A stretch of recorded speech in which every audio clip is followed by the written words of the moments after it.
अस्सलाम वालेकुम मोहतरम हज़रात, बहुत ही अहम एक मौजू आपके सामने पेश करूंगा, वो है documentation of human rights violations. Second world war में 1940s में दुनिया में सबसे ज़्यादा पर्सिक्यूटेड माइनॉरिटी कौन थे? 1940s में Jews, without any doubt. Holocaust हुआ था और सेकेंड वर्ल्ड वॉर के बाद जर्मनी में ही एक ट्रायल हुआ था जिसमें एलाइड फोर्सेस का जूरिस्ट्स और दूसरी तरफ जर्मनी के लोग और उनके साथ जो लोग हैं उनको जो है मुजरिम करार दे के एक बड़ा जो है ट्रायल हुआ था। और ट्रायल का नाम क्या है, याद है? या द न्यूरमबर्ग ट्रायल। ये न्यूरमबर्ग ट्रायल में एक हिस्सा वो था, वो ट्रायल हियरिंग में, कि ज्यूज़ ने अपने ऊपर जो एट्रोसिटीज़ हुआ था, उन्होंने 3000 हिस्ट्री बुक्स में, अमेरिकन आर्काइव्स में ये हिस्ट्री लिखा गया है कि they brought up 3000 archives, 3000 tons of archives to prove that Jews have been targeted, they have been persecuted not only in Europe but across the globe। उसका पूरा documents आके उन्होंने पेश कर दिया। 3000 टन्स ऑफ डाटा है, वो लॉरीज में लेके आके डंप करते थे कोर्ट के सामने। देखिए ये है हमारे ऊपर जो एट्रोसिटी जुल्म हुआ है। और उसको आर्काइव्स ने 92, पहले 62 वॉल्यूम्स, फिर उसके बाद 30 वॉल्यूम और ऐड करके 92 वॉल्यूम्स ऑफ किताब के शक्ल में अभी आर्काइव्स में वो प्रिंट करके जो है वहाँ पर है, जो atrocities on Jews at the time of world war 2 या 1940s 38 के बाद जो हुआ था वो सब उसमें रिकॉर्डेड है।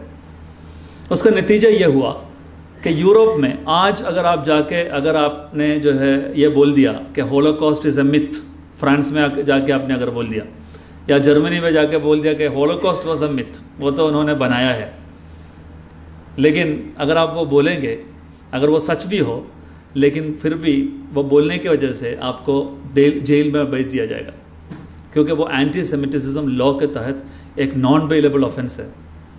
आपका वहाँ का जो है एक आर्टिकल ऑफ फेथ है कि ज्यूज़ को प्रोसिक्यूट किया था। अगर आपने ये बोल दिया कि ज्यूज़ के ख़िलाफ़ कोई प्रोसिक्यूशन नहीं हुआ था या उतना नहीं था जो 92 वॉल्यूम्स ऑफ यूएस आर्काइव्स में है, फिर भी आप अंदर चला जाएगा। 3 लोग बैठे हैं, एक आदमी है क्रिश्चियन, एक है ज्यू और एक मुस्लिम। एक आदमी आया वो हॉल में और उनके ये हाथ से तीनों को मार दिया उन्होंने। और ये लोग कंप्लेन किया कि देखिए एक आदमी आके हमें तीनों को मार दिया। अच्छा, पुलिस आके बोलेगा कौन मारा? बोले फना आदमी ने मारा था। कैसे मारा था? हथियार इस्तेमाल किया? नहीं, उन्होंने जो है हाथ से मारा था। अच्छा, आपका मज़हब क्या है? बोला मैं मुसलमान हूँ। अच्छा, आपका मज़हब क्रिश्चियन। अच्छा, आप ज्यू है, ठीक है, तो ये ज्यू के ख़िलाफ़ जो मारा था वो अलग ऑफेंस है और ये अलग ऑफेंस है। मारा एक ही आदमी, एक ही हाथ से, एक ही इंटेंसिटी के साथ, और ये नॉन बेलेबल ऑफेंस हो जाएगा, क्योंकि एक historic for reasons pertaining to history due to prejudice against a particular community, एक ज़माने में ऐसा था, उसका अफर्मेटिव एक्शन स्टेट ने ये लिया कि दुनिया में कहीं भी ये कम्युनिटी के ख़िलाफ़ अभी टारगेटेड वायलेंस नहीं होना चाहिए। इंडिया के अंदर scheduled caste and scheduled tribes है, जो पिछले 5000 साल से यहाँ के जो अपर कास्ट के एट्रोसिटीज़ और डिस्क्रिमिनेशन का शिकार है। Scheduled tribes, scheduled caste, scheduled tribes atrocities act जो 3 नियम बाद में जो है अमेंड होके ऐसा नियम आ गया कि अगर आपने कुछ कर दिया तो वो नॉन बेलेबल ऑफेंस हो जाएगा। उसको वो अगर कोई आदमी को अगर डिस्क्रिमिनेट कर दिया तो फिर आप जो है आप इसके सामने आ जाएगा। आज 9/11 के बाद, 2001 9/11 के बाद एक ग्लोबल फिनोमिनन है कि मोहम्मडन है कोट एंड कोट, या मुसलमान है अगर आप, तो फिर you will be looked upon with suspicion. आपको जॉब नहीं मिलेगा, आपको एक जगह पर अगर हाउसिंग चाहिए, हाउसिंग कॉलोनी में आपको नहीं मिलेगा क्योंकि आप दाढ़ी रखते हैं, आप मुसलमान हैं। कारण कुछ और बोलेगा आप नॉन वेज खा रहे इसलिए जो है ये कॉलोनी में सिर्फ वेज खाते हैं, हम नॉन वेज खाते हैं तो आपको क्या है भाई, कारण कुछ ना कुछ बोलेगा। लेकिन मुहम्मदन को प्लीज़ डोंट कम जो है near to us, Muslims are not allowed.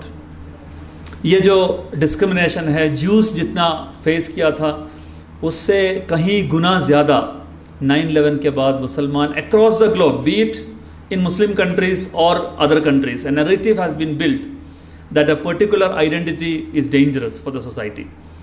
वो बाहर दिखते ही लगेगा अच्छा ये विलन है, ये हीरो है। आपके जो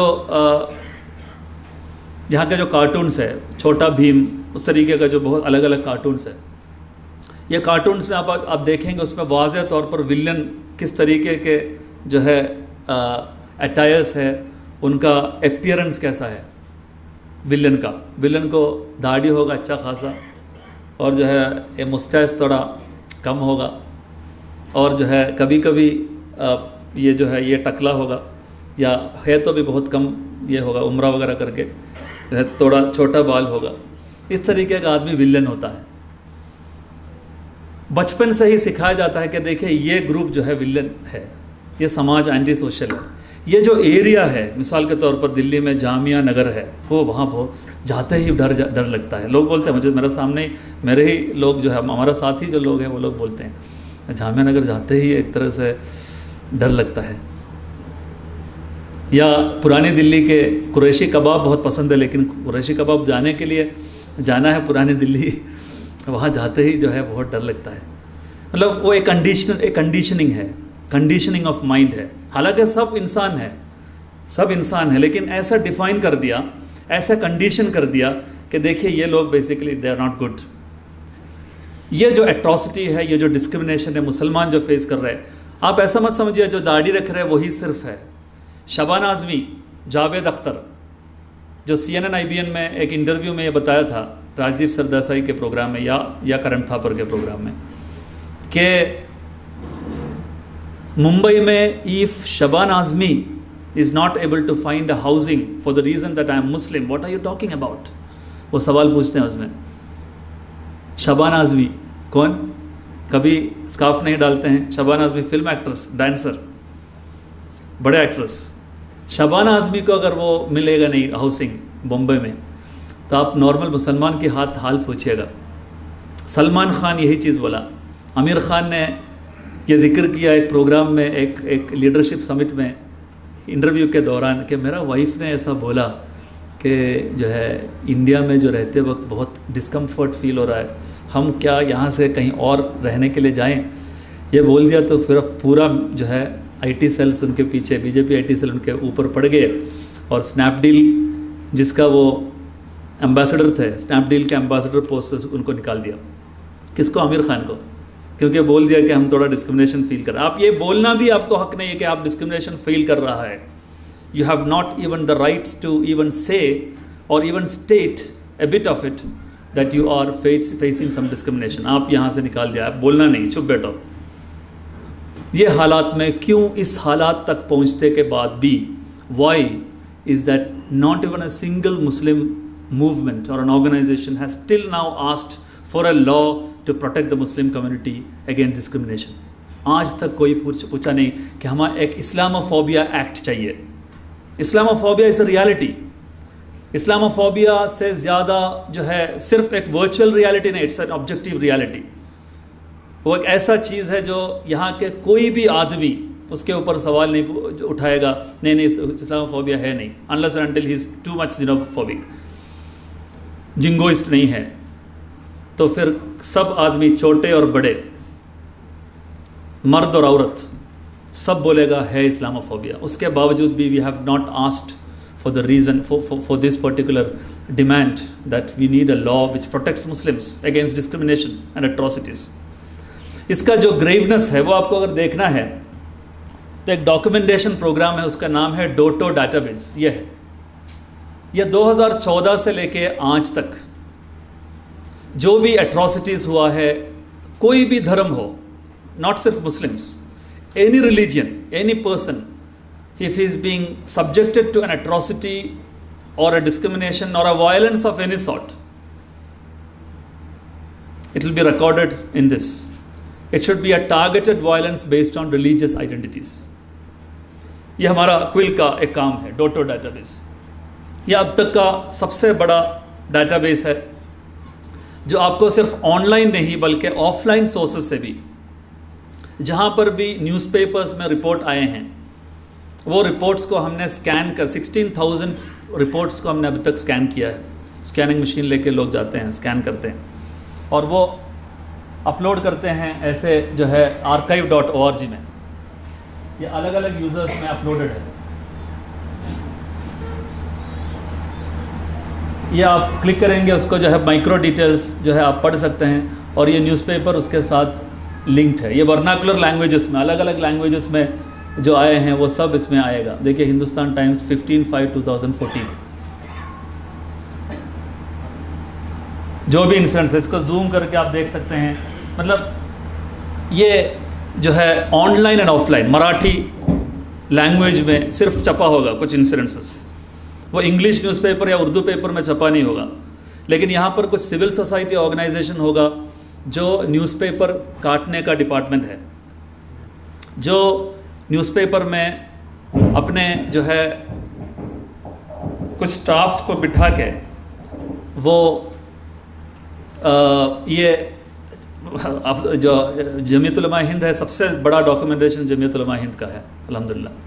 और जमीयत ने अपने ऑफिस में मीडिया डिपार्टमेंट में उन्होंने 2-3 लोगों को बिठा के रखा है और वो लोगों का काम है सुबह से तकरीबन 11 बजे तक, सुबह से 11 बजे 10 to 11, 1.5 आवर्स वो पेपर काटते हैं और वो काट के उनके अलमरा एक एक मौजू के ऊपर एक एक अलमरा है।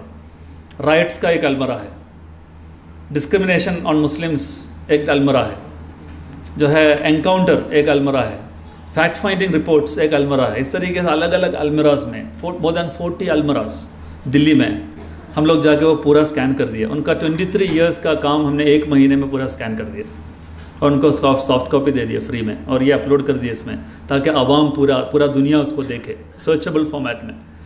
और उसको लिंक किया ये वेबसाइट के साथ, जिसमें आप देख सकते हैं रिपोर्टेड विक्टिम्स अभी तक 5,747 इंसिडेंट्स। ये बहुत कम है असल में। रिपोर्टेड इंसिडेंट्स जो फैक्ट्स से अगर आप तुलना करेगा बहुत बहुत बहुत कम है, मिनिस्क्यूल है ये।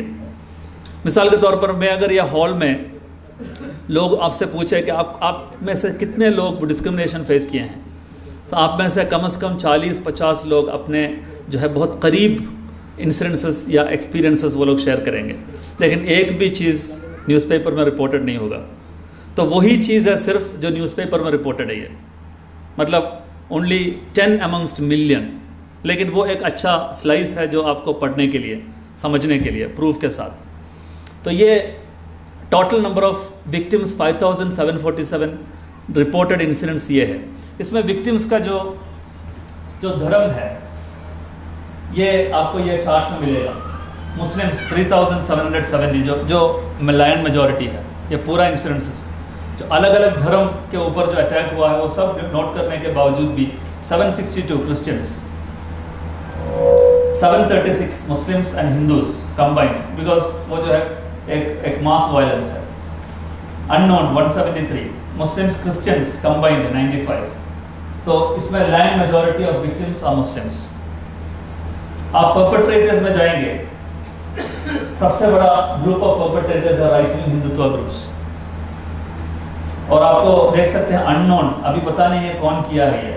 अदर में पुलिस एट्रोसिटीज है, इन्वेस्टिगेटिंग एजेंसीज और अदर पब्लिक इंस्टीट्यूशंस। इसमें मुस्लिम राइट विंग है, अलग अलग चीज़ जो है आप उसमें देख सकते हैं।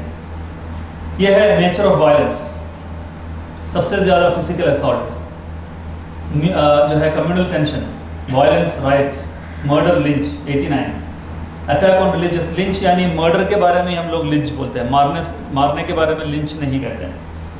तो मर्डर, लिंच 89, 84, जो अटैक ऑन रिलीजियस इंफ्रास्ट्रक्चर है, मस्जिद के ऊपर पत्थर फेंक दिया या मस्जिद को तोड़ दिया या आग जला दिया, कुछ भी हो, छोटा मोटा बड़ा सब थ्रेट 51, इसमें कौन कौन आएगा? इसमें सब लोग आएगा। मिसाल के तौर पर आमिर खान के बारे में मैंने बोला, वो एक एट्रॉसिटी है on the basis of religion. मिसाल के तौर पर इंडिया के एक बड़ा जाने माने पब्लिक इंटेलेक्चुअल है UR Ananthamurthy. UR Ananthamurthy, for the reason that he belongs to a particular ideology, उनको जो है सुबह में जब वो उठे तो एक कोरियर वाला कुछ ड्रॉप किया है नीचे, और देखा तो वो कोरियर में टिकट है, फ्लाइट टिकट, और वो है पाकिस्तान के लिए टिकट, पीछे में लिखा है ओम। तो UR आनंदमूर्ति इसमें आएगा। इंडिया के जाने माने जो पुलिस ऑफिसर है RB श्री कुमार, गुजरात के राइट्स के बारे में सच बोल दिया उन्होंने, वो इसमें आएगा। उसमें जो है मेथोडोलॉजी ये है कि वो जो लोग गवर्नमेंट को क्रिटिसाइज़ किया वो भी इसमें आएगा, उसके वजह से वो एट्रॉसिटी फेस कर रहे हैं, और धर्म के आधार पर नहीं, वो भी आएगा इसमें। तो इसके जो है मेथोडोलॉजी में उसके तरफ आऊँगा। इसमें जो सबसे ज़्यादा जो किस स्टेट में ये एट्रॉसिटीज़ हुआ है, हम देखा है UP में सबसे ज़्यादा जो है आपके स्वामी योगी आदित्यनाथ का, कर्नाटक दूसरा, तीसरा बिहार, मध्य प्रदेश, हरियाणा, दिल्ली, झारखंड। मुझे श्योर है कि अगर महाराष्ट्र का केसेस को आप डॉक्यूमेंट करना शुरू कर देगा तो नंबर 1 या नंबर 2 महाराष्ट्र आ जाएगा, नंबर 1 आएगा।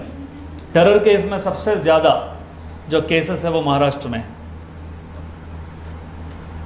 अगर terror case means UAPA, MCOCA, NSA, OSA, official secrets act वगैरह जो टेरर प्रोविजंस के तहत रजिस्टर किया गया तमाम लोगों को अगर आप ले लेंगे तो मुसलमान के तादाद कम है असल में, लेकिन UAPA सिर्फ मुसलमान के लिए रिजर्व्ड है, मैं बोलूँगा उसके बारे में।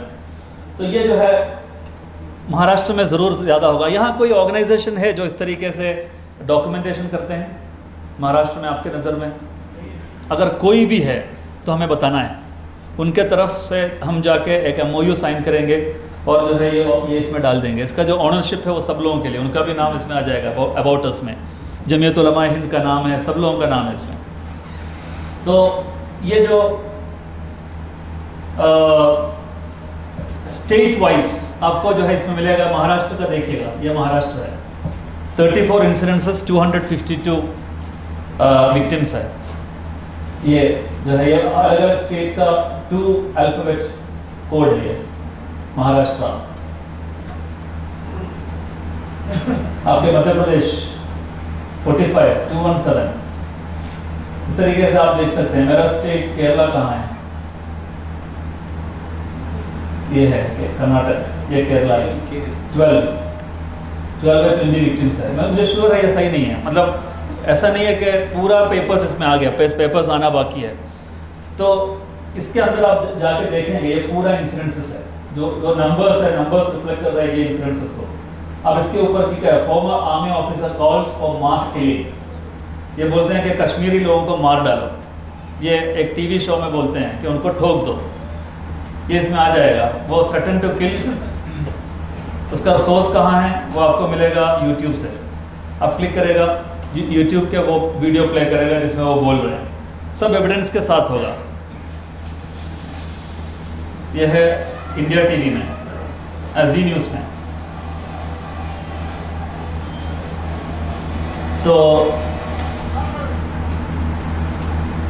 इसमें अगर आप व्यू मोर में जाएंगे तो वो इंसिडेंट्स के बारे में तमाम डिटेल्स इसमें आ जाएगा। इसमें आपको अगर खुद को कोई इंसिडेंट्स ऑफ वायलेंस आपने फेस किया, तो देखिएगा बाद में आप जितना भी ट्रैक करेगा वो एक्सपेंड करते जाएगा नीचे नीचे। मोबाइल से भी एक्सेस कर सकते हैं, ये ओपन है, ये पब्लिक है। तो ये जो रिकॉर्ड है वो कहाँ जाता है? ये जाता है United Nations human rights council में और यूनिवर्सल पीरियोडिक रिव्यू में। हम लोग ये पेश करते हैं UPR में, UPR 3 में जाके पेश किए, और इंडिया को बहुत ही सख्त अल्फाज में उन्होंने जो है ठोका। देखिए, you are violating the human rights conventions and treaties that you have जो है साइन टिल नाउ। ये ICCPR के ख़िलाफ़ है, universal declaration of human rights, जो हाई कमिश्नर ने इंडिया के ख़िलाफ़ बहुत ही स्ट्रॉन्ग अल्फाज, और इंडिया अंडर फायर ये लिखा था जो है फ्रेंच न्यूज़पेपर्स ने, इंडिया अंडर फायर। तो ये जो है इसमें आप भी डाल सकते हैं, आपके अपना पड़ोस में, आपके डिस्ट्रिक्ट में कुछ भी इंसिडेंसेस हो गया, आप फ़ौरन इसमें आना है, ऊपर आना है, इसमें आप देखिएगा, इसमें लॉगिन करना है गूगल इस्तेमाल करके, आपका गूगल जो है वो इस्तेमाल करके इसमें लॉगिन करना है, आपका गूगल जीमेल अकाउंट। फिर उसके अंदर जाके आपको एक बैक एंड फॉर्म मिलेगा, वो फॉर्म को फिल करना है बस। Nature of violence, date of incident, जो है एक फैक्ट फाइंडिंग रिपोर्ट कैसे होगा उसका भी फॉर्मेट आप उसमें मिल जाएगा। How will typical fact finding report look like, वो पूरा फॉर्म में आपको वो भरते वक्त आपको समझ में आएगा, अच्छा ऐसा होता है फैक्ट फाइंडिंग रिपोर्ट।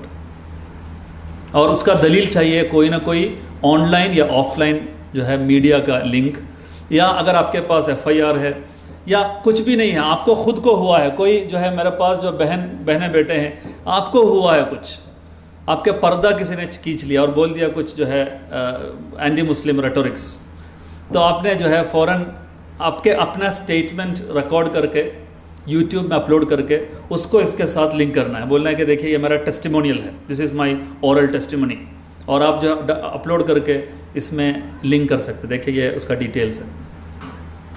आपका अपना भी और आपके पड़ोसी का भी, फ्रेंड्स का भी, रिलेटिव्स का भी, और आपके पूरा स्टेट में जो भी हो रहा है। और अगर आपको कहीं भी दिख रहा है इंडिया में और इसमें नहीं है, फ़ौरन आप लॉगिन करें, डाल दें, आप खुद डाल सकते हैं, लेकिन वो जाएगा एक एडिटोरियल पैनल के पास।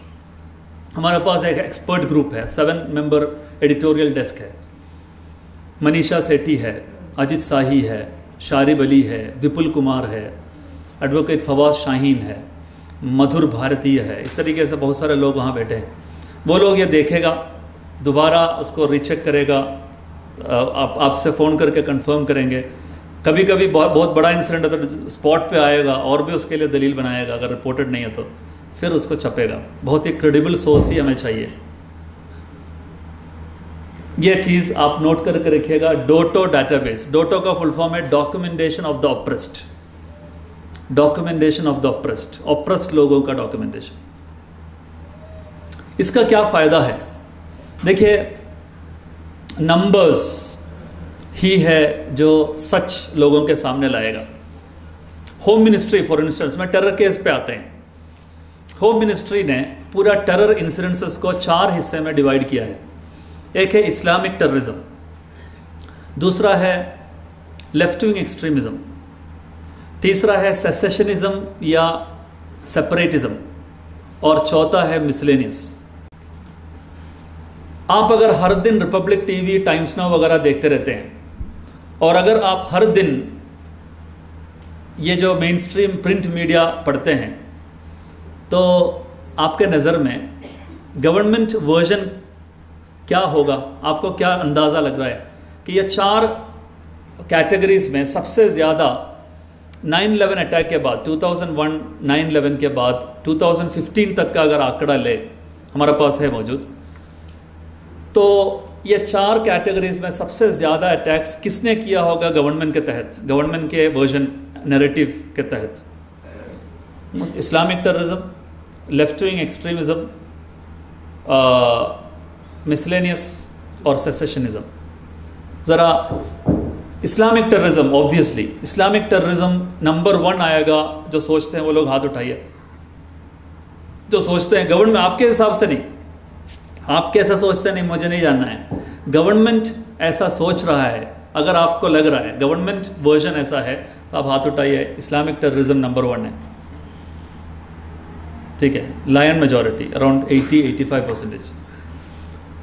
सेकंड, अगर जो है आप ऐसा लगता है कि लेफ्ट विंग एक्सट्रीमिज्म सेकंड है, तो हाथ उठाइए गवर्नमेंट के हिसाब से, हमारा तरफ से नहीं, लेफ्ट विंग एक्सट्रीमिज्म, ठीक है, बहुत कम लोग हैं। और लेफ्ट विंग एक्सट्रीमिज्म अगर 4th आपको लग रहा है, 4th होगा रैंक, तो हाथ उठाइए गवर्नमेंट के आधार पर, आपके परसेप्शन गवर्नमेंट के बारे में, ठीक है, बस ये काफ़ी है। एक्चुअल्स में बताता हूँ, 2001 से 2015 तक national crime records bureau NCRB के क्राइम इन इंडिया रिपोर्ट के तहत 5328 अटैक्स हुआ है। कितना? 5328 अटैक्स हुआ है। इतना ज़्यादा अटैक 15 साल में हमने देखा नहीं ना। आपने देखा तो इतना ज़्यादा रिपोर्ट्स नहीं ना। आपको मालूम है कि ये जो स्वामी है तमिलनाडु के, जो US में रहते हैं, जो अच्छे इंग्लिश बोलते हैं, नहीं, जो स्पिरिचुअल लीडर है, नहीं, ईशा फाउंडेशन के जो सदगुरु का एक स्टेटमेंट था। सदगुरु ने ये बताया कि देखिए, मोदी आने के बाद कोई बॉम्ब ब्लास्ट नहीं हुई। ये पुलवामा का पहले पूरा नेशनल मीडिया उसको कवर किया। फ़ौरन पार्लियामेंट में ये सवाल उठाया गया कि 2016 में कितना अटैक्स हुए और उसको ज़रा बताइए। होम मिनिस्टर का जवाब ये था कि 2016 में, 2014 में मोदी आया ना, 2016 में दुनिया में सबसे ज़्यादा IED ब्लास्ट इंडिया में हुई। और नंबर है जो है, मैंने फेसबुक पे मैंने डाला था, it's more than 600 incidences of bomb, IED bomb. Pressure cooker करी बनाते वक्त फट गया, वो नहीं है, IED blast, improvised explosive device है IED। ये जो है हर न्यूज़पेपर ने छपा। इंडिया हैज़ द लार्जेस्ट जो है नंबर ऑफ बॉम्ब ब्लास्ट्स इन 2016। ये किसी को पता है? आपको पता था? है? देखिए, आपको इसमें जो है डाल सकते हैं, गूगल में सर्च कीजिएगा बॉम्बिंग इंसिडेंट्स इन इंडिया 2016। इसका टोटल नंबर है 590, जो है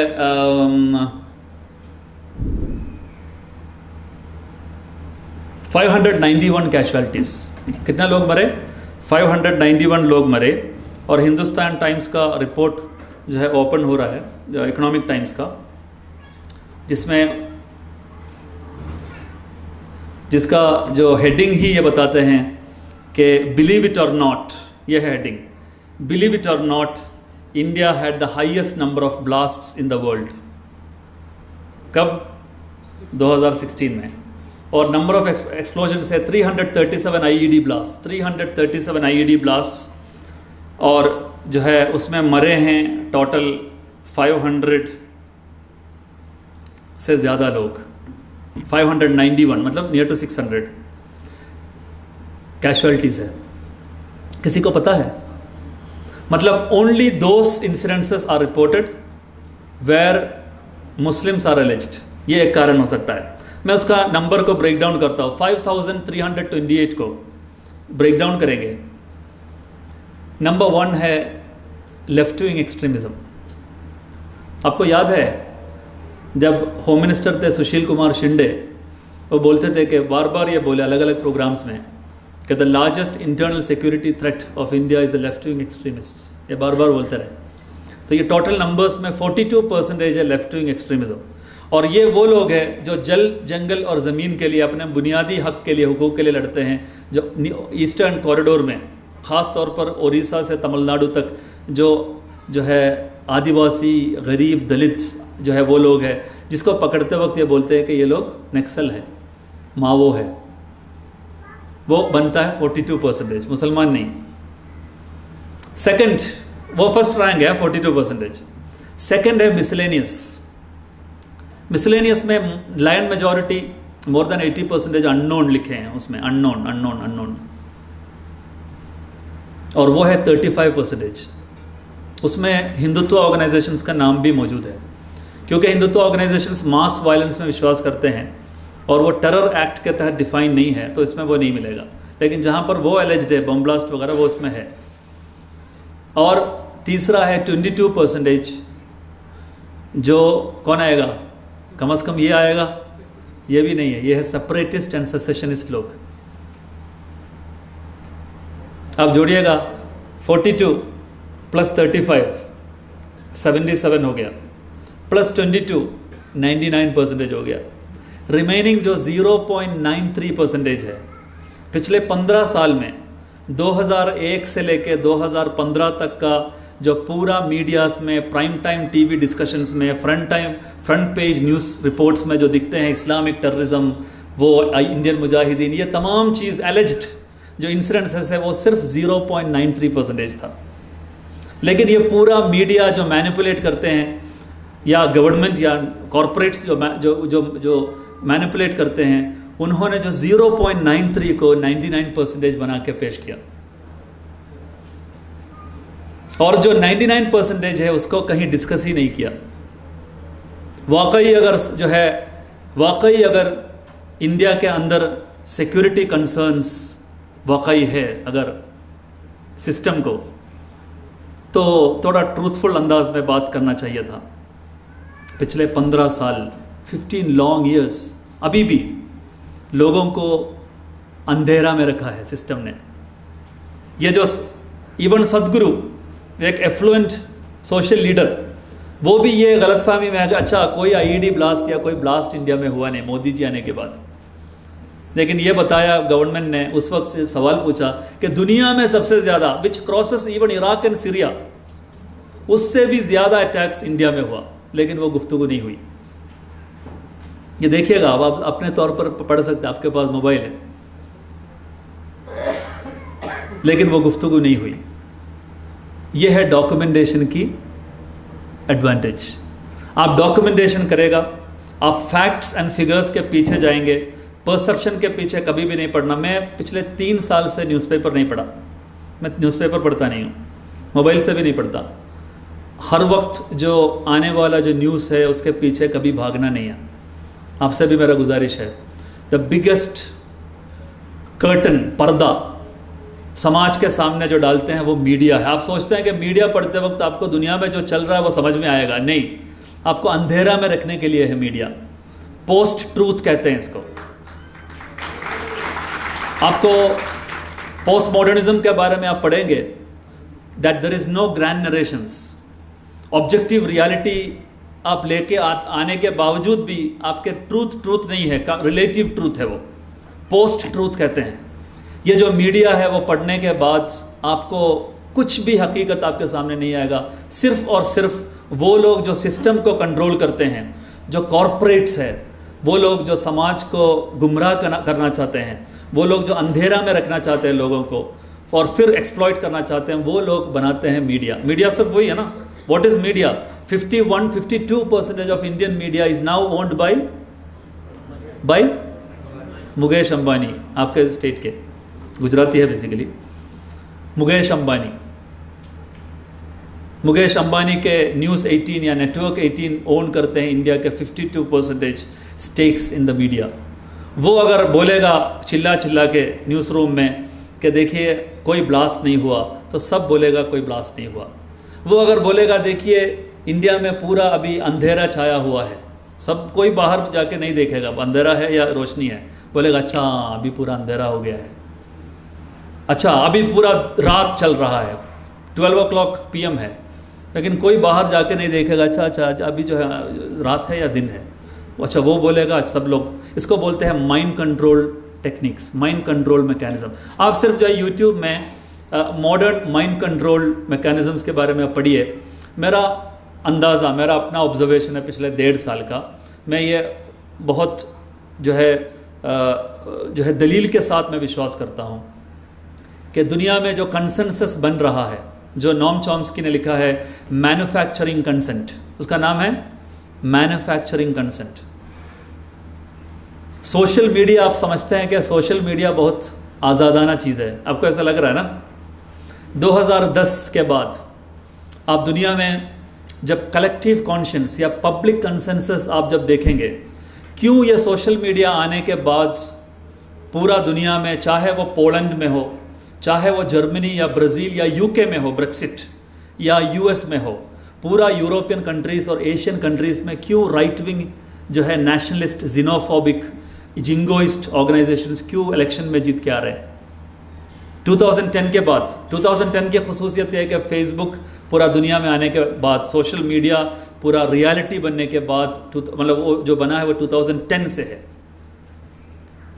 क्यों एक कलेक्टिव कॉन्शियंस? सोशल मीडिया आने के बाद इतना बड़े पैमाने पे एक मैसिव कंसेंसस के साथ, मैसिव मेजॉरिटी के साथ जो नेशनलिस्टिक ऑर्गेनाइजेशंस इलेक्शंस जीत रहा है? क्यों?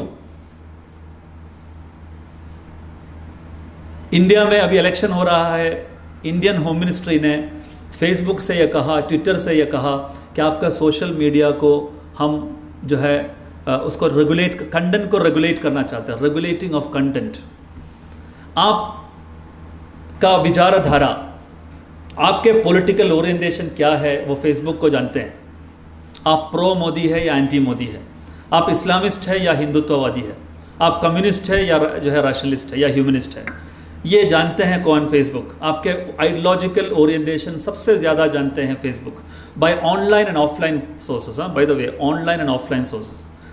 ये फेसबुक आपके जो वर्जन है, जो आप लिखते हैं, उसका एक्सेसिबिलिटी कम कर देगा, आपका रीचेबिलिटी कम कर देगा। आपको होगा, आप देखिएगा, कुछ लोग, मुझे जो है 15,000 फॉलोअर्स है फेसबुक में, आपको होगा उतना ही या उसका कम, लेकिन आप जब एक पोस्ट डालेगा, ये 15,000 लोगों में से कम से कम जो है 1000 लोग से देखेगा वो।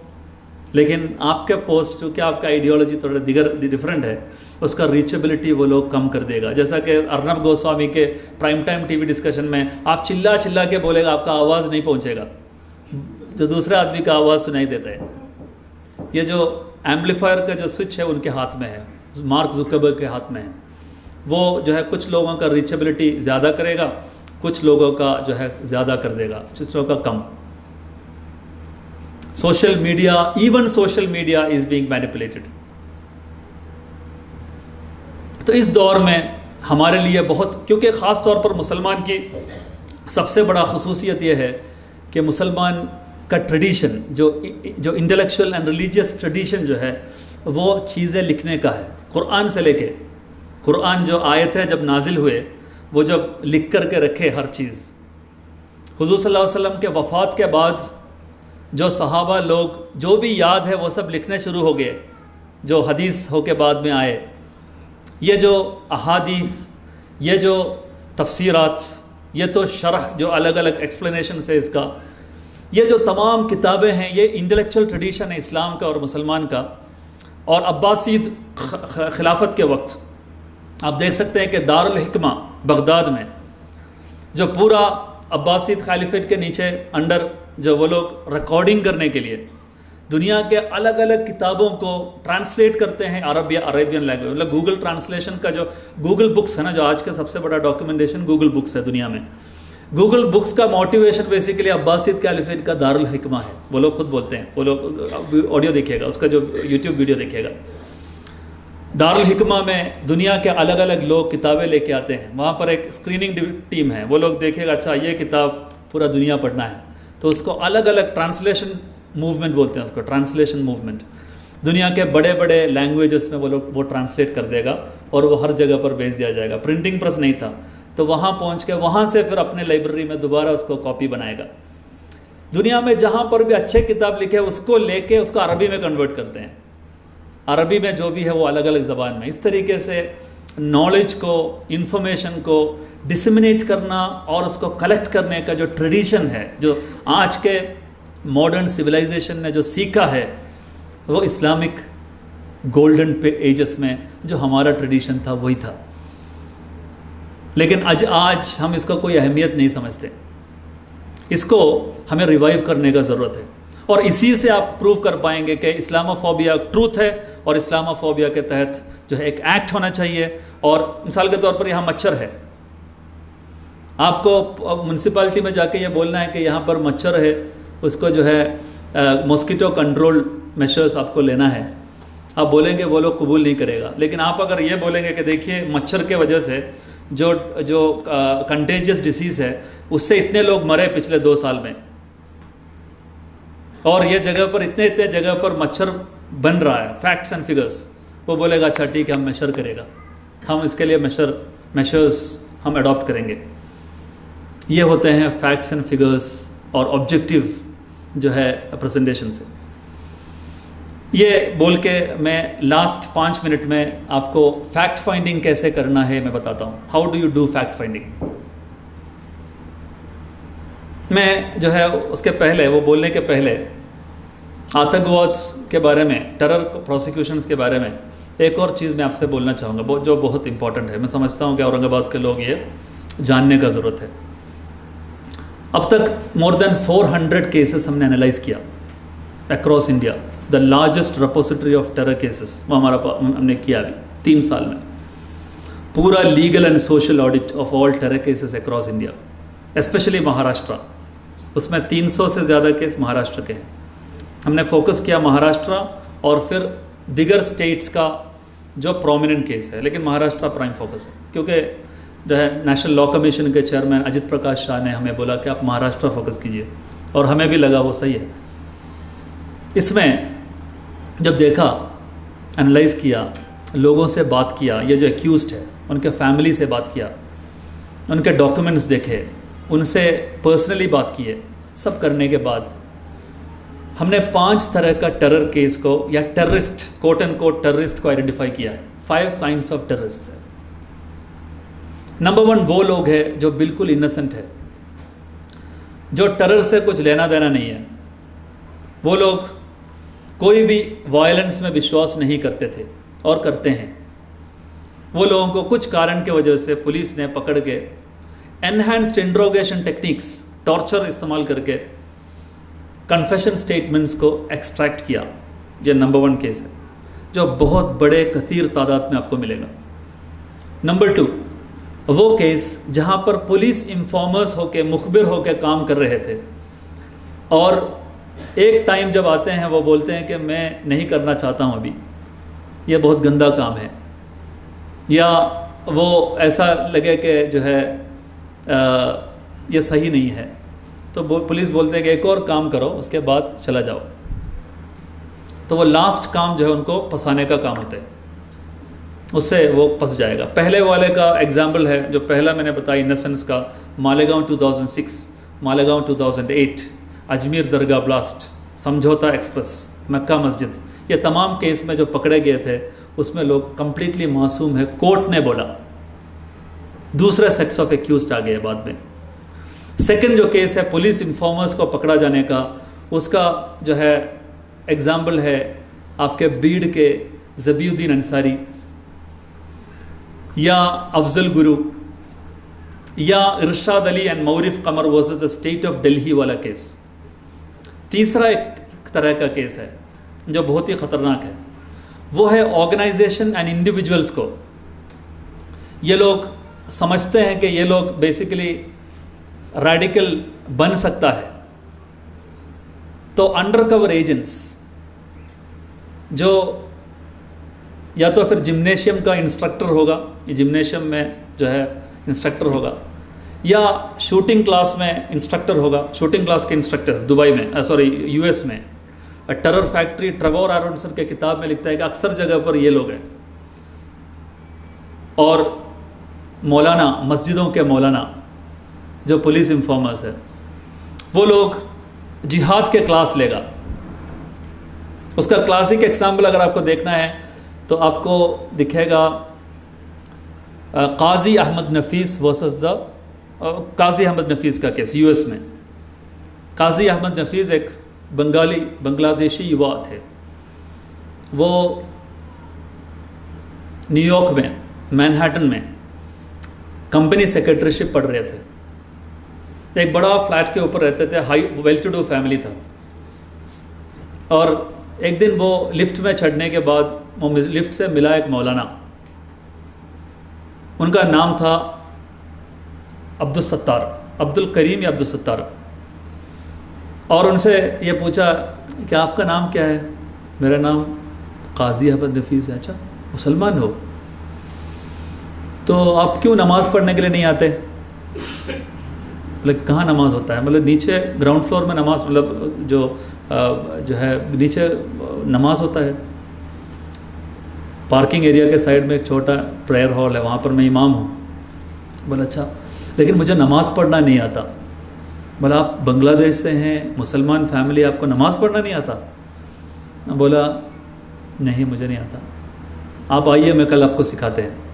नेक्स्ट डे वो गए, उनको जो है नमाज़ पढ़ना सिखाया। पहले इस्लाम क्या है, 5 चीज़, ईमान क्या है, 6 चीज़ जो है इस्लाम में नमाज का खसूसियत, नमाज ऐसा पढ़ना चाहिए, तो उनको नमाज वगैरह सिखाया अच्छा तरीके से। 6 महीना ट्यूशन लिए उनको। जब 6 मंथ हो गए वो ऐसा आदमी हो गया, बिल्कुल दाढ़ी टोपी कुर्ता पजामा, बिल्कुल मुस्लिम अटायर्स के साथ, एक बांग्लादेशी मुस्लिम जो होता है वैसा हो गया वो, जो टिपिकल स्टीरियोटिपिकल। जब वो कंप्लीट हो गया, वो बोला कि आपका जो है इस्लाम पूरा हो गया लेकिन आपका ईमान मुकम्मल नहीं है। बोला अच्छा क्या करना चाहिए? तो अगर पूरा होना है तो जिहाद करना चाहिए। बोला अच्छा तो जिहाद क्या होता है? तो उनको जिहाद की चीज़ें सिखाए। फिर उन्होंने बोला कि आई एम द चोसन मैन, मैं उसके लिए चुनिंदा आदमी हूँ। बोला अच्छा आप एक काम कीजिए, कल अब्दुल सत्तार या अब्दुल करीम, इन दोनों आपस में जो है चेंज हुआ होगा, अब्दुल करीम शायद आएंगे, वो अलकायदा का आदमी है। उन्होंने बोला कल वो आएंगे, आप उनके साथ बात कर लीजिए। वो आ गया GMC गाड़ी लेके, बड़ा गाड़ी, ऊंचा गाड़ी, और उसमें पूरा न्यूयॉर्क घूमा और बताया कि यहाँ करे। बोले नहीं, I want to do something very very very big, ये उनका statement, I want to do something very very very big. तो जो फेडरल रिज़र्व का हेडक्वार्टर्स है उसका गेट के सामने खड़ा कर दिया। बोला हाँ ये ठीक है, फेडरल रिज़र्व, वहाँ के रिज़र्व बैंक। तो वहाँ जब खड़ा किया, बोले कि इसके जो है विसिनिटी में वो जो तकरीबन 900 मीटर्स दूर एक होटल है, जो उसका एक ख़ास रूम के अंदर बैठेंगे तो ये खिड़की के अंदर से वो गेट दिखेगा रिज़र्व का, फेडरल रिज़र्व का गेट। अब वो रूम लेके वहाँ खड़ा हो जाइए, डेट एंड टाइम जब होगा, ये ट्रिगर है, ये ट्रिगर से आपको एक नंबर दबाना है, वो वहाँ पर एक वैन आ जाएगा, फट जाएगा। तो बोला वो खुश, वो आके बैठ गए रूम में। वो टाइम एंड डेट जब हो गया, ट्रिगर करने की कोशिश किया तो नहीं हुआ कुछ भी। सेकंड बार किया, कुछ नहीं हो रहा है, वो वैन वहाँ खड़ा है। तीसरी बार जब किया तो चारों तरफ से फेडरल ब्यूरो ऑफ इन्वेस्टिगेशन के लोग रूम के अंदर आके उनको पकड़ के लेके गए, सामान सब लेके। इसका पूरा स्टोरी मदर जॉन्स बोल के अमेरिकन कंपनी है, एक न्यूज़ कंपनी है मदर जॉन्स, उसके अंदर ट्रेवर आरोनसन ने लिखा था, जो कोर्ट के अंदर प्रोसिक्यूशन चलते वक्त ये कोर्ट के पीछे बैठते हैं, क्योंकि ये गार्डियन पेपर और अलग अलग न्यूज़पेपर्स, मदर जॉन्स में भी ये जो क्रिमिनल बीट्स देखते थे। तो ये जो बड़ा क्राइम पोस्ट 9/11 में हुआ, इसके पूरा चीज़ वो देख रहे थे। ये चौंक गया कि अनलाइक अदर केसेस FBI जो भी बोल रहा है हर चीज़ के लिए ऑडियो एविडेंस या वीडियो एविडेंस है, सब चीज़ के लिए वीडियो रिकॉर्डिंग, जो भी उन्होंने बोला, जो भी कहा, सबका वीडियो रिकॉर्डिंग मौजूद है। जब पहला विटनेस आया, प्रोसिक्यूशन विटनेस, वो है मौलाना अब्दुल करीम, अब्दुल सत्तार क्या है, वो आ गए। तो वो आके बोले कि मैं जो है वो मौलाना हूँ जिनको मैंने ये सब सिखाया है कोर्ट में। और उन्होंने पूरा चीज़ बयान किया, ये वीडियो मेरा रिकॉर्डिंग है। उसके बाद अब al Qaeda, quote and quote al Qaeda का जो आदमी था अब्दुल करीम, वो आके बोला कि मैं था वो Abdul Karim, I am the undercover agent of FBI, मैं था वो सेकंड आदमी अलकायदा। तो ये जो डिफेंस लॉयर चौंक गए, बोले कि आप ही लोगों ने उनको बनाया है, मतलब इस तरीके से, जिनको नमाज नहीं जानता था, इस्लाम क्या है नहीं जानता था, आपने उनको सिखाया हर चीज़। आपने वो सब सीखने के बाद फिर आपने गलत चीज़ सिखाया, कुछ चीज़ करने के लिए, वायलेंस करने के लिए, उसके लिए आपने फ़ंड फराहम किया, आपने पूरा चीज़ के रखे, सब आपका ही है सामान, जो विस्फोटक सामान है, आप वो ट्रिगर है, सब कुछ आपका ही सामान है, आप क्यों इनको पकड़ रहे हैं, आप ही को पकड़ना चाहिए। तो उस वक्त जो टेरर प्रोसिक्यूशंस में सबसे अहम चीज़, जो सबसे की वर्ड है, वो है प्रियम्प्टिव अरेस्ट, प्रियम्पशन वो वर्ड है, आप लिख करके रखिएगा। ये सब आप गूगल सर्च कीजिएगा, आपको बहुत चीज़ मिल जाएगा। ये सब की वर्ड्स है जो आपको और भी डिग करने के लिए डोज खोलेगा। Preemption, PREEMPTION। हिस्ट्री में कभी भी अमेरिका को बगदाद, मतलब सद्दाम हुसैन अटैक नहीं किया था, कभी किया था, लेकिन 2006 में जब इराक के ऊपर अमेरिका हमला कर रहा था, उस वक्त उन्होंने क्या बोला था कि ये लोग they possess weapons of mass destruction, उनके पास डोनाल्ड रम्सफेल्ड ने बोला, है ना, कॉन्डोलीसा राइस ने बोला, आपके जो कॉलिन पावेल ने बोला कि they possess biological and chemical weapons, they have जो है वेपन्स ऑफ मास डिस्ट्रक्शन। और यूनाइटेड नेशंस के सिक्योरिटी काउंसिल में वो आके स्लाइड्स में दिखाई दे कि ये जगह पर केमिकल वेपन्स बनाते हैं, सब फेक है। बाद में बुश ने खुद बोला कि वो सब फेक था, हमें कुछ FBI ऑफिसर, CIA ऑफिसर्स ने हमें गलतफहमी में डाल दिया था, वो सब छोटा मोटा कॉटन वगैरह बनाने वाला फैक्ट्री था वो। Oops there is no WMD, ये न्यूयॉर्क टाइम्स का फर्स्ट पेज रिपोर्ट है। Oops there is no WMD, Bush बोल रहे हैं। तो सब तबाह, वो पूरा मुल्क को तबाह बर्बाद करने के बाद, वो मुल्क को तबाह करने के लिए जो इस्तेमाल किया था वो है प्रीएम्प्टिव स्ट्राइक। क्या है प्रीएम्प्टिव स्ट्राइक? प्रीएम्प्टिव स्ट्राइक क्या है? मिसाल के तौर पर मेरा पॉकेट में एक बंदूक है, आप जानते हैं कि मेरा पॉकेट में बंदूक है, और एक टाइम में जब आप कोशिश करेंगे कि हाथ डाल के मुझे मारने के लिए कोशिश करेगा, वो करने के पहले ही मैं लेके आपको मार दूं, उसको प्रीएम्प्टिव स्ट्राइक बोलते हैं। आपने मुझे मारा नहीं, लेकिन मेरा रक्षा के लिए मैं आपको मार दिया, ये उसको प्रीएम्प्शन कहते हैं। क्योंकि अगर मैं नहीं मारूंगा तो मुझे आप मारेंगे, तो प्रीएम्प्शन। अमेरिका ने यही चीज़ बोला कि सद्दाम हुसैन के पास जो वेपन्स है वो उनके पास है, उनके ऑर्डर के बाद आधा घंटे में पूरा दुनिया में लाखों लोग मर जाएगा, इसलिए we want to disarm them, we want to do a preemptive strike. वो हमारे अटैक करने के पहले हम अटैक कर रहे हैं, लेकिन बाद में वो बोला कि जो भी है वो सब गलत था, सब उनके पास कुछ नहीं था। उनको टांगने के बाद, उनको हैंग करने के बाद, सद्दाम हुसैन को। तो इसको, ये ग्लोबल वॉर ऑन टेरर में सबसे इंपॉर्टेंट वर्ड है प्रीएम्प्शन। यहाँ पर भी जो काजी अहमद नफीस के मामले में ये है कि FBI ये देख रहे थे कि क्या ये लड़का रेडिकलाइज हो जाएगा, ये देख रहे थे वो लोग।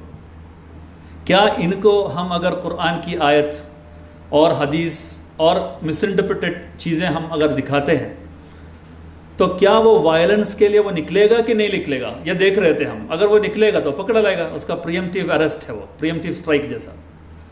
उनका कहना यह है कि अगर अभी हमने कोशिश किया, कल अगर सही एक अलकायदा के आदमी अगर कोशिश कर दिया तो बहुत लोगों का जान नुकसान में हो जाएगा, इसलिए अगर अभी ही हम कोशिश कर रहे हैं कि ये होगा या नहीं होगा।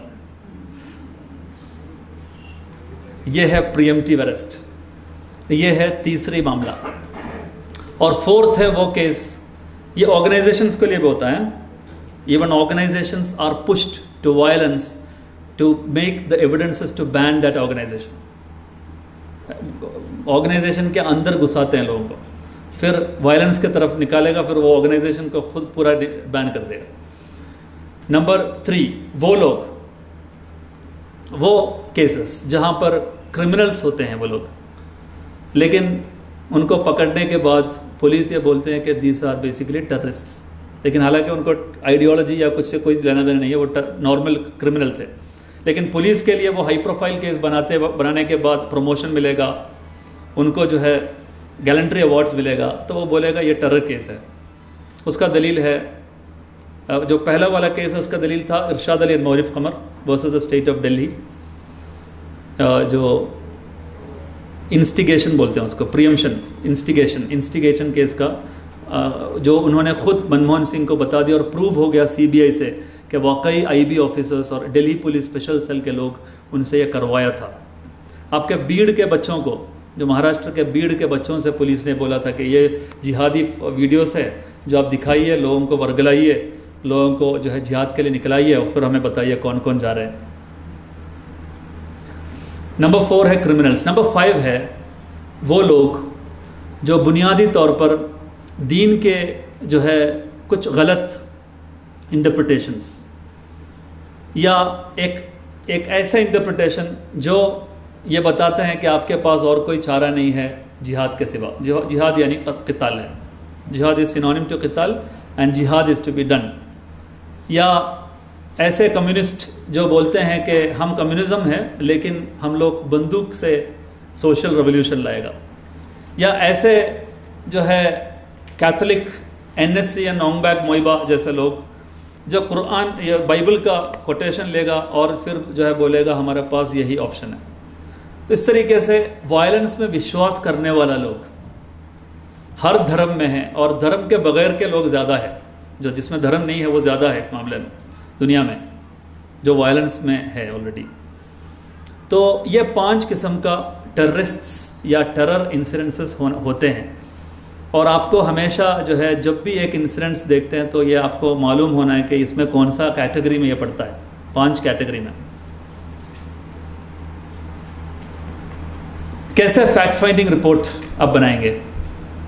What is fact finding? Fact finding के बारे में कुछ चीज़ बोल सकते हैं आप? What is fact finding? कोई भी इवेंट या कोई ऐसा हो गया खास वगैरह, उसकी रियलिटीज़ को मालूम करना, ग्राउंड रियलिटीज़ को कि वो क्यों हुआ, उसके असली रीजंस क्या है। बिल्कुल सही फरमाया है कि अगर एक इंसिडेंट हुआ, वो इंसिडेंट के फ़ौरन बाद एक नैरेटिव बिल्ड हो जाता है मीडिया में, एक अजीब तरह का नैरेटिव जो अलग अलग जगह से आके पुलिस से पूछते हैं और फिर उनके एक नैरेटिव बिल्ड हो जाएगा। मिसाल के तौर पर औरंगाबाद में एक इंसिडेंट हुआ, मान लीजिए एक मौत हुआ किसी का, और वो मौत के सिलसिले में बहुत सारे अफवाहें आ रहे हैं, वो अफवाहों को और भी गलत रास्ते में लेके जाने वाला न्यूज़ रिपोर्ट्स भी आ रहे हैं। रिस्पॉन्सिबल सिविल सोसाइटी, आप लोग 5-6 लोगों का एक मजमा बनाएंगे। वो 5-6 लोग नॉर्मल लोग नहीं होना चाहिए, ऐसे लोग जो थोड़ा एक्सपर्टीज़ है, लॉ जानते हैं, या रिटायर्ड पुलिस ऑफिसर्स है, और उसके साथ जो है एक पॉलिटिशियन जो लोगों को जानते हैं, एक आदमी जो सिविल राइट्स ह्यूमन राइट्स जानते हैं, एक आदमी जो न्यूज़पेपर रिपोर्टर है, जाने माने न्यूज़पेपर रिपोर्टर है, अलग अलग एक ज्यूरी बनाएंगे। वो लोग मिलकर के एक फैक्ट फाइंडिंग ज्यूरी बन जाएगा। 6 लोग मान लीजिए, 6 इज़ एन आइडियल जो है फैक्ट फाइंडिंग मिशन। ये लोग जाके जो नैरेटिव आप लोग इन्वेस्टिगेट करके जो बनाएगा वो है फैक्ट फाइंडिंग रिपोर्ट। और वो रिपोर्ट लिखने के बाद, कैसे लिखना है मैं बताऊंगा, वो लिखने के बाद वहाँ के जाने माने लोगों से आप उसमें दस्तखत करवाना कि देखिए हम इसको जो है तस्लीम करते हैं, हम इसको एंडोर्स करते हैं। तो एंडोर्समेंट्स नीचे होगा, एंडोर्समेंट्स, उसमें वहाँ के जाने माने बहुत सारे लोगों का दस्तखत नीचे। ये एक ज़बरदस्त फैक्ट फाइंडिंग रिपोर्ट है। उससे नंबर 1 होगा, वो एक लीगल डॉक्यूमेंट है। मिसाल के तौर पर कन्ना बिरन को जानते हैं? तो एक जाने माने हस्ती थे, आंध्र प्रदेश में थे, यहाँ पर भी आते थे कन्ना बिरन केसेस के लिए। उनके जो डॉक्यूमेंट्स, उनके जो फैक्ट फाइंडिंग रिपोर्ट्स थे, वो लीगल डॉक्यूमेंट्स के तौर पर कोर्ट में पेश किया जाता है, क्योंकि वो फुल प्रूफ डॉक्यूमेंटेशन है। तो एक है लीगल डॉक्यूमेंटेशन, लीगल एडवोकेसी के लिए इस्तेमाल कर सकते हैं। दूसरा मीडिया एडवोकेसी के लिए इस्तेमाल कर सकते हैं। और तीसरा कि समाज के अंदर एक ऑल्टरनेटिव नैरेटिव बिल्ड करने में आप लोगों का जो फैक्ट्स एंड फिगर्स है वो मदद करेगा। ये 3 बड़ा मकसद है जो पूरा होगा। तो क्या करना है आपको? एक जगह पर जाएंगे, मिसाल के तौर पर एक आदमी का मौत हुआ, वहाँ जाके उसके जो करीब रिश्तेदार है उनसे आप पूछेंगे क्या हुआ था, कब हुआ था, date of incident, time of incident, और इंसिडेंट का जो बैकग्राउंड है उसका कुछ बैकग्राउंड होगा। एक आदमी ऐसा ही मर नहीं जाता, उसके पीछे बहुत सारे इंसिडेंट्स होगा।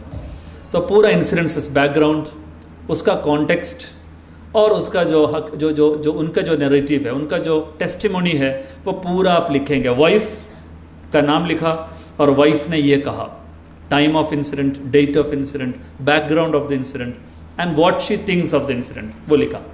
दूसरा एक आदमी से मिलेंगे जो उसका जो है घर के पड़ोसी है, उनसे पूछेगा कि आप यहाँ थे उस वक्त? बोला हाँ।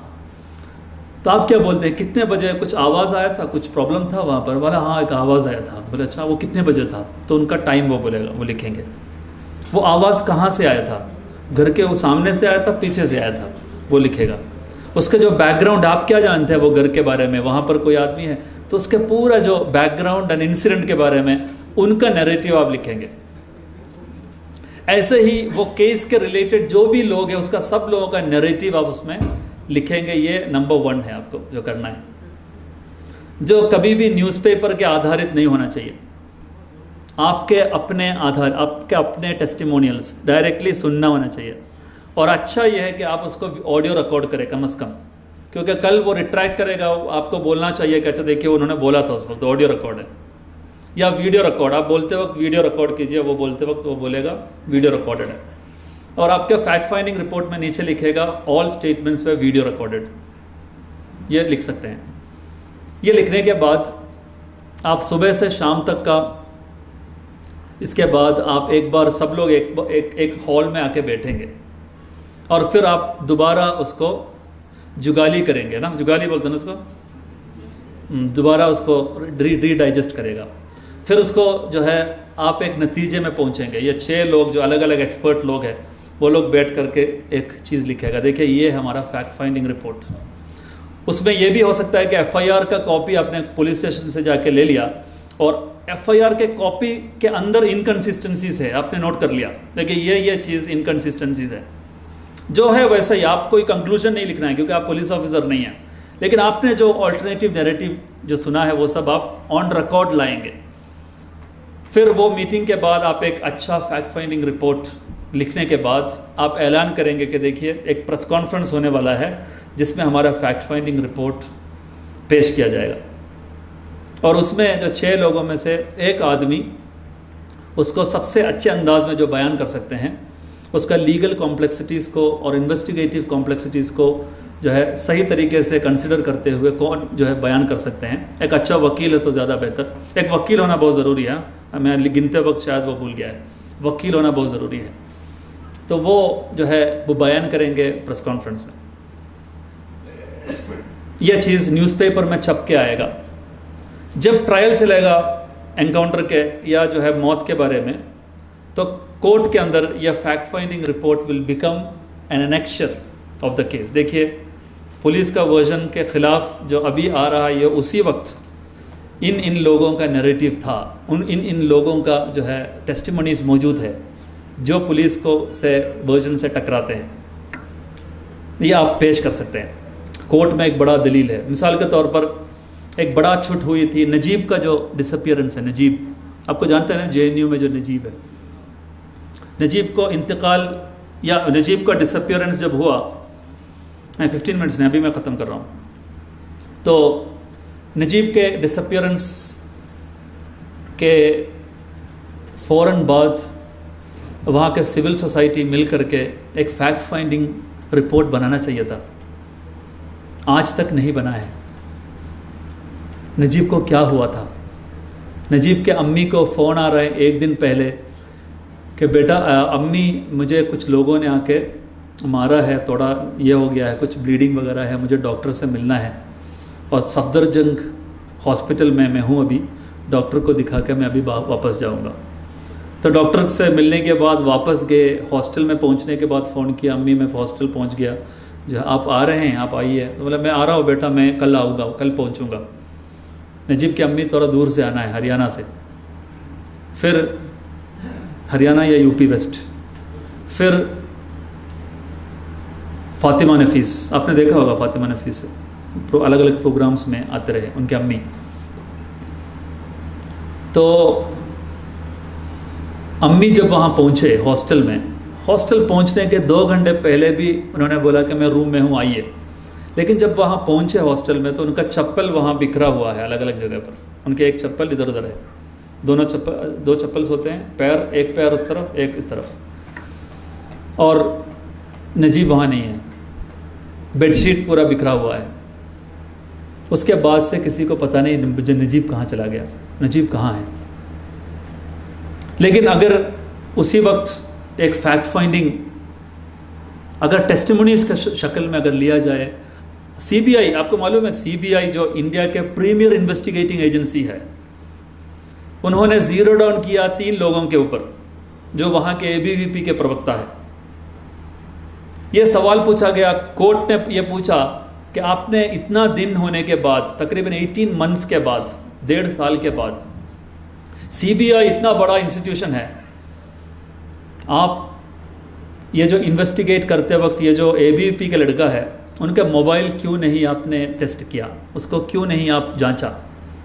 तो CBI का जवाब ये था कोर्ट में कि उनका जो नंबर लॉक, उनका जो पैटर्न लॉक है वो हम तोड़ नहीं पाए। किसका? ABVP के प्रवक्ता का। आपके मोबाइल अगर पैटर्न लॉक हो गया और कोई पैटर्न आपको याद नहीं, यहाँ पर कोई भी मोबाइल शॉप में जाके 50 रुपये दे दीजिए, वो पैटर्न लॉक ब्रेक करके आपको दे देगा। 50 रुपये लगता है उसके लिए। CBI जो प्रीमियर इन्वेस्टिगेटिंग एजेंसी है, वो कोर्ट में ये बोला कि उनका पैटर्न लॉक हम ब्रेक नहीं कर पाए। बढ़िया, बहुत ज़बरदस्त मोबाइल था उनका, तो इसलिए जो है वो बच गए, नहीं तो वो पकड़ा जा सकता था। मोदी के दौर में ऐसा ही होता है, पैटर्न लॉक ब्रेक नहीं होता है। नजीब के मामले में जो नहीं हुआ वो आइंदा रिपीट नहीं होना चाहिए। आपके जगह पर जो भी इंसिडेंसेस होते हैं, वो इंसिडेंसेस के ऊपर एक रिस्पॉन्सिबल सिविल सोसाइटी होने के नाते आप लोग इस तरीके का फैक्ट फाइंडिंग मिशंस करने का ज़रूरत है, डॉक्यूमेंटेशन करने का ज़रूरत है। मैं ये गुजारिश करूँगा जमात इस्लामी औरंगाबाद से कि आपके ऑफिस में या तो फिर APCR अगर एग्जिस्टिंग है तो APCR के ऑफिस में, या यहाँ पर जमे हुए कोई भी ऑर्गेनाइजेशन के अपने ऑफिस में आप लोग आपस में तय करके कि 1 साल में एक आदमी को part time employment media record करने के लिए, मीडिया को काटने के लिए, काट के फाइल करने के लिए एक आदमी को हम रखेंगे और उनके लिए 1 साल का जो है सैलरी मेस हम हमारा ऑफिस स्पॉन्सर करेंगे या मैं इंडिविजुअली स्पॉन्सर करूँगा। अगला साल, मैं मेरे बारे में नहीं बोल रहा हूँ, मैं बोल रहा हूँ कि आपके यहाँ होना चाहिए। मैं स्पॉन्सर करूँगा, आप में से कोई बोलना चाहिए, या आपके कोई ऑर्गेनाइजेशन है बोलना चाहिए। हाँ, करेंगे इंशाल्लाह, इंशाल्लाह। ज़ोरदार ताली। कोई ना कोई करें इंशाल्लाह, ज़रूर करेंगे, यहाँ हो जाएगा इंशाल्लाह, होगा इंशाल्लाह। उसमें अगर एक आदमी को 1 साल नहीं हो सकता, 6 महीने एक आदमी, 6 महीना दूसरा आदमी, इस तरीके से होना चाहिए, नंबर 1।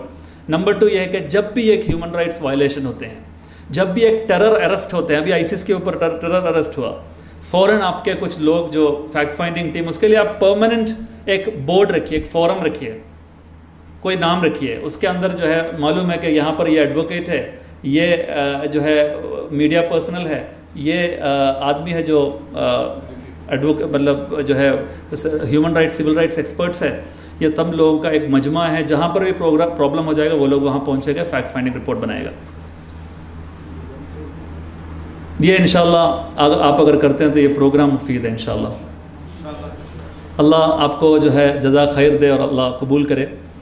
ये जो पेशेंस के साथ मैं आप लोगों के जो आंख देख रहा था, कोई भी आंख नहीं है जो ग्लिटर नहीं कर रहे थे। सब लोग जो है बहुत ही स्टार्टिंग से एंड तक मेरे टूटे फूटे उर्दू सुन के आप बैठ रहे थे। मैं आपको जो है मैं आपको शुक्रिया अदा करना चाहता हूँ। और इंशाअल्लाह तकरीर सुनने के आदी है हमारे कौम, हमारे उम्मत। ये तकरीर दूसरा एक तकरीर का एक मजमा नहीं बनना चाहिए, प्रैक्टिकल इम्प्लीमेंटेशन होना चाहिए प्रोग्राम के फ़ौरन बाद। इंशाअल्लाह अल्लाह कबूल करे। व आखिर दावाना अल्हम्दुलिल्लाहि रब्बिल आलमीन। अस्सलामु अलैकुम।